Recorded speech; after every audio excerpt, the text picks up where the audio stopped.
আমরা বাংলাদেশের রূপান্তর পর্বে ঐক্যবিহীন সংস্কার কিংবা সংস্কারবিহীন নির্বাচন সম্ভব নয়। সংস্কার ও নির্বাচনের প্রস্তুতি একই সঙ্গে চলবে বলে জানিয়েছেন প্রধান উপদেষ্টা ডক্টর মোহাম্মদ ইউনূস। শুক্রবার সকালে রাজধানীর কৃষিবিদ ফোরাম ফর বাংলাদেশ স্টাডিজ আয়োজিত ঐক্য, সংস্কার ও নির্বাচন শীর্ষক জাতীয় সংলাপে ভিডিও বার্তায় বক্তব্যকালে তিনি এসব কথা বলেন। প্রধান উপদেষ্টা বলেন, নির্বাচনের দায়িত্ব কমিশনের।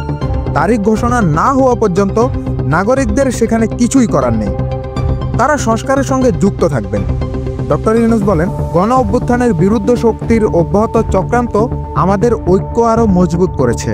সংস্কারের মহাযজ্ঞে সবাইকে আনন্দের সঙ্গে যুক্ত থাকার আহ্বান জানান তিনি। গণতান্ত্রিক বাংলাদেশ রূপান্তরে পেছনে ফেরার সুযোগ নেই বলে মন্তব্য করে ডক্টর ইউনূস বলেন, ফ্যাসিবাদ বাংলাদেশকে সব রকমের আদর্শ থেকে বিচ্যুত করে গভীর অন্ধকারে নিয়ে গিয়েছিল।